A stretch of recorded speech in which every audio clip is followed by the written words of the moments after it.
What is happening, everybody? It is Thursday evening, and we got a Thursday night football game approaching. So what we're going to be doing here on the show, which is sponsored by OwnersBox, is breaking down the Thursday night football game. And then also we'll look ahead to the Sunday main slate of games. We'll build lineups in the contest trainer that we have over at Stokastic.com. We'll run them through the Sims tool, and we'll look at the results of those lineups and try to have some takeaways on who it is we want to roster tonight, as well as for the main slate on Sunday. I do have the ownership up on screen right now for tonight's showdown contest over at OwnersBox. So if you guys could do me a favor as you come in, like the video, subscribe to the YouTube channel. If you want to sign up at OwnersBox, use the link that we have below. When you sign up at OwnersBox for the first time, they do have a deposit match bonus of up to $500. And all the tools we have here over at Stokastic.com, they are supporting OwnersBox. So we've got projections for it, ownership projections, and then we've got the contest generators. You could build lineups for OwnersBox right on our site, our Sims tool, so you could simulate all those lineups. So everything you need here is going to have you covered over at OwnersBox. And if you guys have any questions for me at all over the course of the show about anything, throw it into the YouTube chat and I can answer any questions you guys have, because this is a show that I really do for you guys. And it's just fun to get some of the engagements from you to see where your mind is at approaching Thursday night football and the main slate as well on Sunday. And listen, I know on paper, this is not the world's greatest football game. We've got the Carolina Panthers taking on the Chicago Bears. The starting quarterbacks in this game are Tyson Bagent and Bryce Young. And we've got the ownership projections up here on screen. Like, how often are you going to see some sort of slate where it's like, hey, Adam Thielen's projected for 63% ownership, Bagent 54%, Bryce Young 50%, DJ Moore 45%, and you got Cole Kmet here at 41%. So I'm interested to see what this ends up meaning when we simulate out some lineups here, which I'm going to do next. So let's go and start building lineups for Thursday night football. And where I start is with the contest generator. Going to go to OwnersBox, tonight's game. I'll build out 10,000 lineups. And now while these lineups are being built, I am also going to pull up OwnersBox to see what the payout structure is for the contest, so I know what to set the Sims at as far as payout to first place. Do you have any hot takes for the Thursday night football game? I mean, if you think the game's going to be good, maybe that's considered a hot take, but any takes at all in terms of players you guys are looking to roster, anything like that, you could throw that into the YouTube channel, and we could definitely go ahead and look at that. So let's go and sim some of these lineups that we've built out now. Payout to first.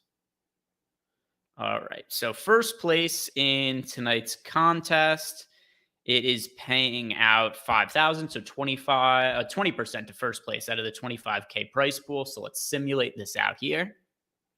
And now we'll see what ends up coming up for Showdown today.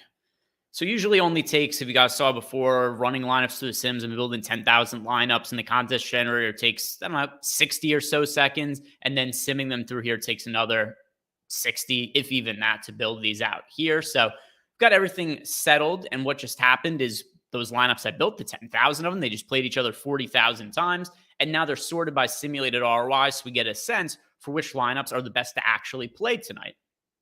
And based on the information here, I'm going to favorite. So the most you could play on OwnersBox is 58. So let's favorite 58 lineups. We'll see what my top 58 lineups came out to be for OwnersBox today. As for my number one overall projected lineup and the player who is in the SuperFlex, the multiplier spot, that is your first player in the lineup here. So Tyson Bagent, Adam Thielen, Devontae Foreman, Roschon Johnson, Jonathan Mingo. So we have both Foreman and Johnson in this lineup. Something of note about that is that Khalil Herbert looks like he's not going to be playing today. So that is why we do have a little bit more of a condensed Bears backfield. And then we've got guys like Foreman, Roschon Johnson projecting a little bit better for this spot, which is a little bit better because earlier in the day, we were looking at a situation where it was going to be like, hey, we've got Miles Sanders play. We've got Chuba Hubbard. We've got Khalil Herbert, Dante Foreman. We've got Roschon Johnson. And it was kind of hard to navigate all the different running back choices. But now we're going to find out in a second who actually are the best running backs to get to. But I did find it interesting that number one projected lineup did have both Foreman and Johnson in it. And the second best projected lineup does have Foreman in the multiplier spot. Foreman, Thielen, Mingo, DJ Moore, Darnell Mooney. Something else I've noticed about this slate as I've been building lineups for really every site, not just OwnersBox, but also DraftKings, FanDuel, I'm leaving a ton of money on the table. Lots of salary on the table. When I was building lineups for DraftKings earlier, my number one projected lineup by ROI was leaving something like $4,900 in salary on the table. This is a great, great slate to leave money on the table to differentiate some lineups. If we sort by dupes, these are the lineups that are expected duplicated the most on OwnersBox tonight. Number one most popular lineup, which as popular as it is, it still did land in one of my top 150 projected ROI lineups. Adam Thielen, Bryce Young, Jonathan Mingo, Tyson Bagent, Cole Kmet. So that still ended up being a lineup that made it into my top lineups, despite how often it's expected to be duped. And then some other lineups here that are also expected to be pretty heavily duped. Of them, only 3 of these heavily duped lineups are one of my top 150. But here, this one, Tyson Bagent, Adam Thielen, Bryce Young, Jonathan Mingo, Cole Kmet. So it's actually the same lineup as the one above with Bagent in the multiplier spot, as opposed to Thielen. So that lineup popular. And then the one below it is Thielen in the multiplier spot with Foreman, Mingo, Bagent, and then Chuba Hubbard. So that's what we have as far as dupes go. And then if we sort just by projected fantasy points, which is something I like to talk about when we show the Sims tool, you shouldn't only be building lineups based on projected fantasy points, because of my highest projected lineups by ROI, only a couple of them are my lineups that are the best projected by actual fantasy points. But the lineup here that is projected to score the most fantasy points actually does happen to be the one that was really heavily duped before. And then there's one down here that's expected of a lot of dupes, but still projected fairly well by ROI in Adam Thielen, Bryce Young, Jonathan Mingo, DJ Moore, and Cole Kmet. Let's look at individual player exposures now. Jordan Klein, hello to you as well. Yeah, Jordan, you got other stuff to do today. You're watching me do this show by myself. If you don't have anything to do, Jordan, why not produce for me? Got Jordan Klein, producer, who... Listen, I know we got 24 esteemed people watching this live on the YouTube channel right now. If you guys haven't done it, like the video, subscribe to the YouTube channel. Jordan Klein is among them. Jordan, if you're not doing shit, you might as well join me and start producing the show. Producer, too busy, makes me produce the show by myself. Nobody wants to help me with this project. Me, nobody to talk to, no producer, so I got to produce it myself. Nobody asking me questions in the YouTube channel. If you guys want to do that, you can. Just Jordan Klein saying hello to me. I love you too, Jordan. So we look at some of the players I'm getting exposure to. These are the ones that are popping up most meaningfully in lineups. Most rostered player in the flex spot for me on OwnersBox is Cole Kmet, getting to him in 43% of lineups. Followed by Jonathan Mingo, also in 43% of lineups. Followed by Chuba Hubbard in 43% of lineups. So getting to the same amount of these guys in the lineups. Those are the players we'll consider the core skill position players. Kmet, Mingo, Hubbard, and then we get to the quarterbacks here. So we've got Bagent we're getting to more predominantly than Bryce Young. So Young in 32.8% of lineups, Bagent in 37.9%. So if you guys are just building one lineup and you only want to play one quarterback and you're trying to figure out, who do I want to play? Do I want to play Bagent? Do I want to play Bryce Young? Our data leans more towards Bagent. We have Bagent here not only showing up in more lineups, but then also from a fantasy point projection angle. Bagent projected for 14.93 fantasy points, whereas Bryce Young is projected for 13.56. So everything really leads us more towards Bagent as the QB to play over Bryce Young, but still, both of them certainly fine options for the day.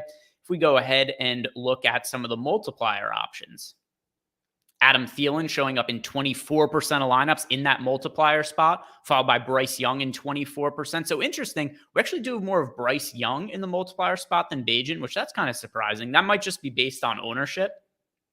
It's also not that much. It's 22.4 compared to 24, but 22.4 compared to 22. So what is it?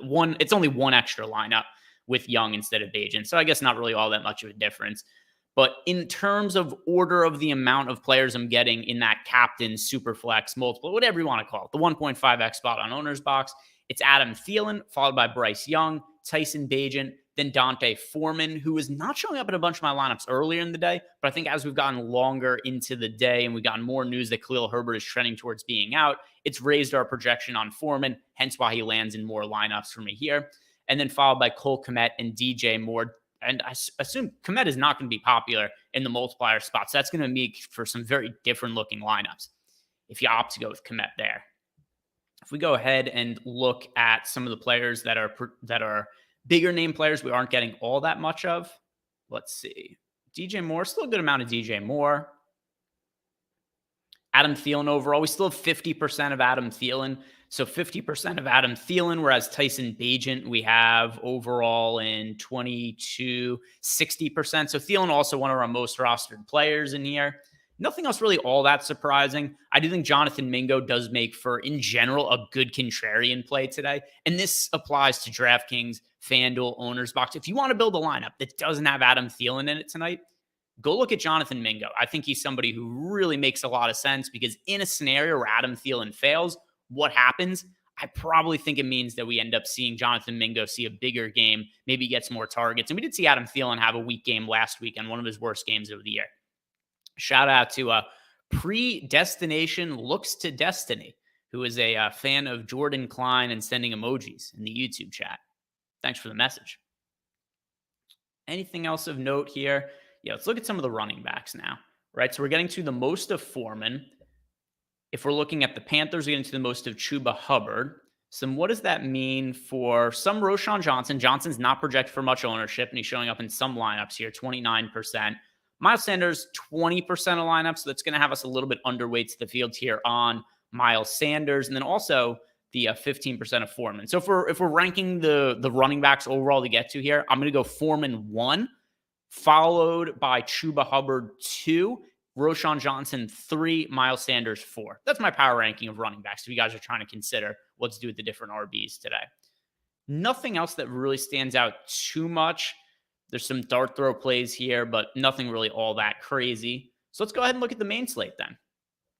Let's look at main slate. If you guys want me to look at NBA, we could do that as well. Brought up NBA last week, and some people got very upset by it, which, part of me kind of makes me want to look at NBA again for that reason, just because it upset. Some people really liked us talking about NBA. Some people didn't last week.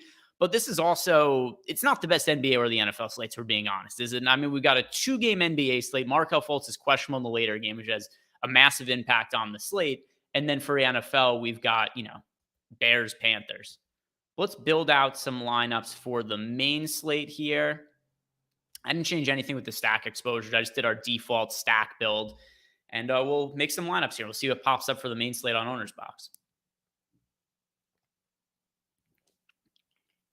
How often in the week do you guys usually start building your DFS lineups out? I mean, when I'm doing content, I just do it constantly, right? Building lineups every day. But then it generally doesn't have too much reflection on what I'm actually playing on Sunday. But it does just kind of end up being fun for me. Like, I do enjoy building lineups, the process of it. But anyway, Predestination Looks to Destiny. For some reason, I can't get away from Geno Smith and DK Metcalf. We'll see what ends up popping up here. I know that the Seahawks were rating out fairly decently for us in the top stacks tool as a team to get to some extent for this weekend. So I don't hate that stack.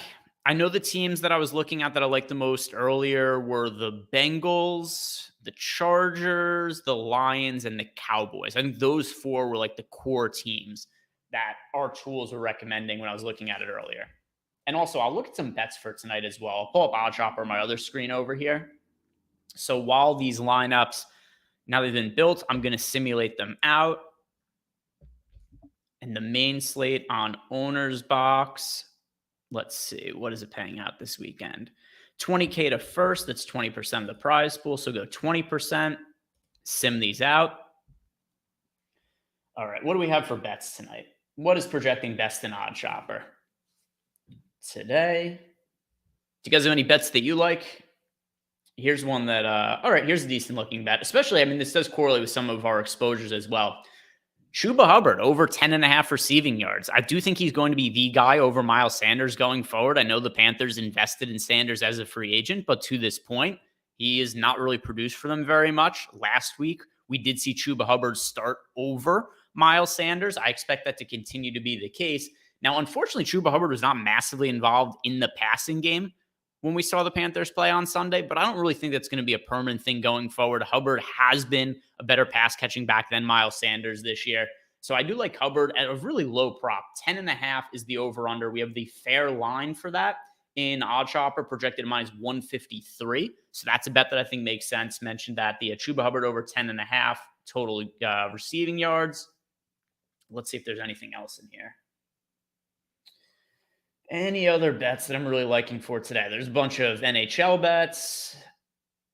Here's another NFL bet. Hayden Hurst over 15.5 receiving yards. That number has gone up a decent amount because I bet it this morning, and I think it was 12.5. I bet the over. So I feel good that I got some closing line value. But there's a couple of bets that are projecting well if you guys are looking to place bets. We've got Hayden Hurst over 15.5 receiving yards and Chuba Hubbard over 10.5 receiving yards. All right, let's favorite the top 150 lineups here. So these are all the lineups that we've got built out now for OwnersBox. And yeah, I'm not exactly sure what to expect from the exposures because I haven't built out lineups for OwnersBox yet this weekend. And I always think it's like kind of a good reveal to do on this show where I could figure out who's projecting the best alongside with you guys at the same time.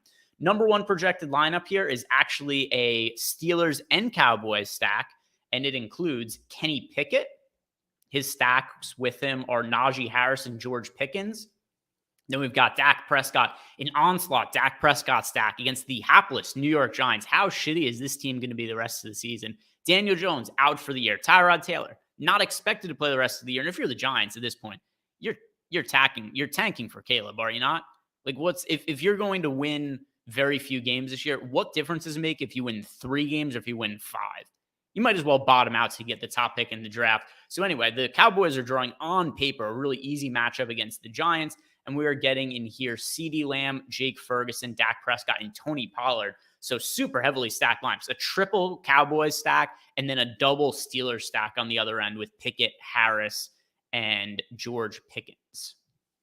The second best projected lineup in here, it is Joe Burrow, Joe Mixon, and Tyler Boyd. So it does look like we are not going to have T. Higgins this weekend. That is news that just came out, which, you know, it's going to be really interesting to see what ends up happening with our projections, that everything gets updated, because the Bengals this weekend might not have T. Higgins or Jamar Chase. If that ends up being what happens, Joe Burrow is going to, look a little bit worse, but here's where it still benefits him. We could be very certain that where targets are going towards are Tyler Boyd. So if Joe Burrow has a big game and both Chase and Higgins were to be out, it has to mean Tyler Boyd goes absolutely nuts. So Joe Burrow, Joe Mixon, Tyler Boyd, I think that'll be a really interesting stack in the event that Higgins and Chase don't play.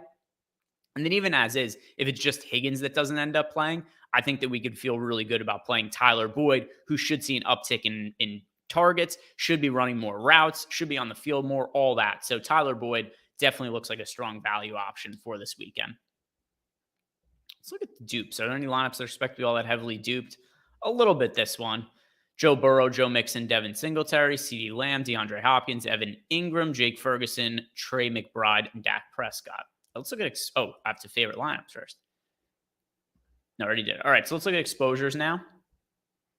I'm getting to just all of the Trey McBride here.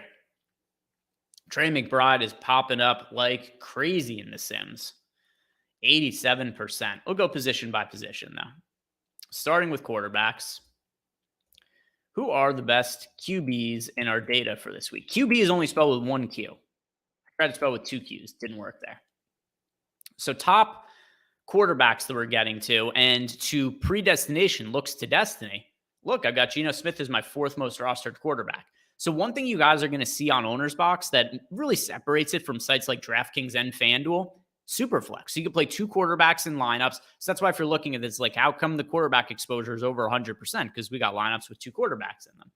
So Dak Prescott, most rostered QB, overweight to him. Second most rostered, Joe Burrow, followed by Jared Goff, overweight to him. And then Geno Smith, closer to even with the field on Geno. Geno projected for 19% ownership, getting to him in 15% of lineup. So about even there on Geno Smith. And Kyler Murray. I'm really interested to see what Kyler Murray looks like. I don't think he's going to be all that popular this week. You can see an OwnersBox, which is a double QB set. He's projected for 8% ownership. So, what does that mean for DraftKings? What does that mean for FanDuel? Kyler Murray can end up being like 1-2% owned on those sites. And first game back from the torn ACL, I'm sure that they don't want him to go crazy running the football, but Kyler Murray's been a really, really high upside fantasy asset in the past. And I do think that he's somebody who's pretty interesting to play at low ownership for DFS. And that's something we're getting to here. 12% alliance with Kyler Murray. Not a crazy amount, but I do think that's like not a bad investment to make on the upside relative to low ownership.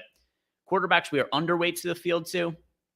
Hardly getting to any of Brock Purdy. Purdy project for 17.7% ownership. Got to him in 8.7% of lineups. Tyler Heineke barely showing up in lineups. And if Heineke is going to be remotely popular, I'm cool not playing a somewhat popular Tyler Heineke. Like, think of it from this standpoint. Tyler Heineke's project for 2% more ownership than Kyler Murray. We don't know that Kyler Murray is going to be good this year. In fact, I'd say he's probably likely to not be great the rest of the year. But I'm very confident that Taylor Heineke, we've seen play a lot in the NFL, is not a good quarterback. And if you could get Kyler Murray for less ownership than Heineke, that's something I would like to be interested in. Nothing else really crazy underway to a QB. So let's go ahead and look at the running backs that we're building around its core plays for this weekend. Running back options and follow up from Predestination Looks to Destiny in the YouTube chat. And if you guys have any other questions or have any comments you want me to read on the show, you could throw that into the YouTube chat and we could address those. But the one from our guy, Predestination Looks to Destiny, says Baker Mayfield should come out firing after the way they lost last week. Dude, Baker Mayfield's been solid this year. He's having a good year. And then in addition to, well, relative to expectations, right? I'm not going to say he's Patrick Mahomes or anything, but the expectations for the Tampa Bay Buccaneers and Baker Mayfield were fairly low heading into the year. And it's a team that, I understand it's a very favorable division, but they're sitting at the top of it, right? This is a team that's very live to win the division and make the playoffs. So I think that Baker Mayfield does make some sense this weekend. We've got Zach Everhart saying, if Chase and Higgins are both out, a combination of Mixon, Boyd, and Irwin runbacks on Stroud stacks looks nice. Yeah, I agree. It's going to be really, really cheap options for the Bengals. And something else to consider as well, Joe Burrow is back. He was not good at the start of the year, but he was injured. He was dealing with the calf injury. He was very immobile. Let me pull up his rushing stats for the first couple of weeks of the year. I think this really shows how immobile Joe Burrow was. So Joe Burrow, and you'll see like a real clear turning point in his rushing stats. He's not Lamar Jackson or anything, but week 1, so this is season starts, Joe Burrow's dealing with the calf injury. Week 1 carry for -1 yards. Week 2, 1 carry for 5 yards, 3 carries for -2 yards. And by the way, a lot of this is going to be due to kneel downs, not him just strictly having negative rushing yard games. Okay, so 3 carries, -2 yards, 3 carries, 1 yard, 4 carries, 7 yards, 2 carries for 4 yards against the Seahawks. Then 2 weeks ago against the 49ers, 6 carries for 43 yards for Joe Burrow, which was like his entire rushing yardage to that point for the entire season. And then he also had 5 carries last week. Didn't do much with them, but still, we're looking at 11 carries from over the course of the last 2 weeks, 5.5 yards per 5.5 rushing attempts per game. Massive indication that Joe Burrow's calf is feeling better. He's much more mobile. The point being, to what Zach was saying in the YouTube chat, Joe Burrow is one of the best quarterbacks we have in the NFL. If he is healthy, there are going to be stats that are accumulated by his receivers. If Chase is out, if Higgins is out, I absolutely agree that even somebody like Irwin, who's had a disappointing season at tight end, he would be in line for a big game, and then Tyler Boyd as well. Running back exposures. Getting to Tony Pollard a ton here, which I do not feel comfortable with at all because Tony Pollard's looked terrible this year. But if there's any matchup that Tony Pollard is going to turn it around in, it's coming against this Giants team. No Daniel Jones, no Tyrod Taylor for the Giants. They traded away multiple pieces at the deadline. This is going to be a really bad Giants team moving forward. And it's going to be a spot where the Cowboys are going to have a favorable game script for running the football. So I don't feel great about getting Tony Pollard as my most rostered running back, but I understand how it makes sense from a game script perspective. Joe Mixon, Devin Singletary, Alexander Mattison rounding it out. Now, I should note that our projections are assuming Dameon Pierce is going to be out, which is what makes Devin Singletary a good value play. If we end up getting Pierce in, we're not playing Devin Singletary this weekend. But at least as of now, we're projecting him out, Dameon Pierce, and Singletary to be the guy. Also, Singletary makes sense in runbacks. If we're making cheap Bengals stacks, you could throw Singletary in from the other side of the game, and then you're basically spending up for whatever other players you want. Interesting lineup builds. Also getting to Alexander Mattison in north of 20% of lineups. So if we're looking at Mattison, he was somebody who, I think we had to be a little bit concerned about his workload when the Vikings first went out and traded for Cam Akers. But now Cam Akers, another torn Achilles for him. So now Mattison just by default becomes the guy in Minnesota. So Mattison looks like a really strong value play on this slate. Running back underweight to Bijan Robinson. Who knows what's going on with his workload? The Falcons have been a mess this year. So underweight to Bijan Robinson, underweight to Aaron Jones, underweight to Tajay Spears, underweight to Najee Harris, underweight to Jalen Warren, but no real crazy chalk plays that were way undercutting the field on. Let's look at the most rostered wide receivers. Then we'll check out tight end. And that time went really fast. We're almost already done for the show. So if you guys have any questions you want to ask me, I know we haven't got any questions yet, but speak now or forever hold your peace, because we're going to be out of here in a couple minutes.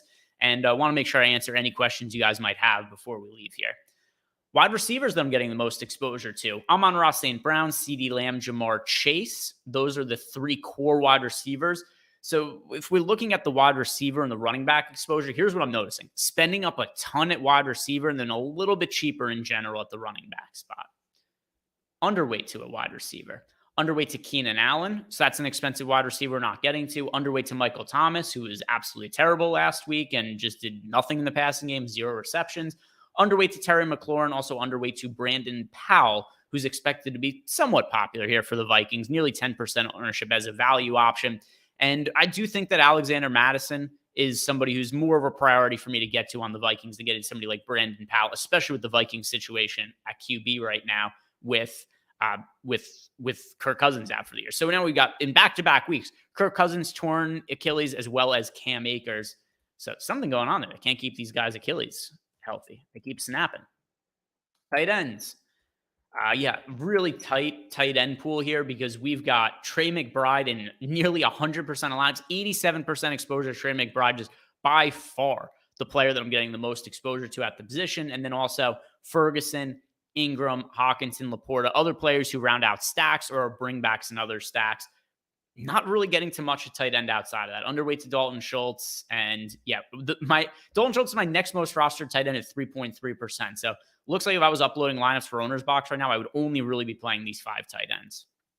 I've got one question here from Predestination Looks to Destiny, and I'm going to answer this. And then unless any other questions come up, we are going to be done for the day here. But he wants to know thoughts on Derek Carr. So we'll go ahead and look at QB exposure. There's been other slates where I've played Derek Carr pretty heavily. I don't know that this is going to be one of them. Did get to Derek Carr in 8% of lineups, and he's projected for 6.6% ownership. So if you're playing like 20 lineups and 2 of them had Derek Carr or 1 of them, I think that's totally acceptable. But if you're somebody who's only playing 1, 2, 3 lineups, I wouldn't have Derek Carr in any of them. Saints not as much of a priority this week. Also, Kamara's become more expensive at this point, so Saints lower priority stack. But that is going to do it for me today, guys. If you have not done it yet, do me a favor.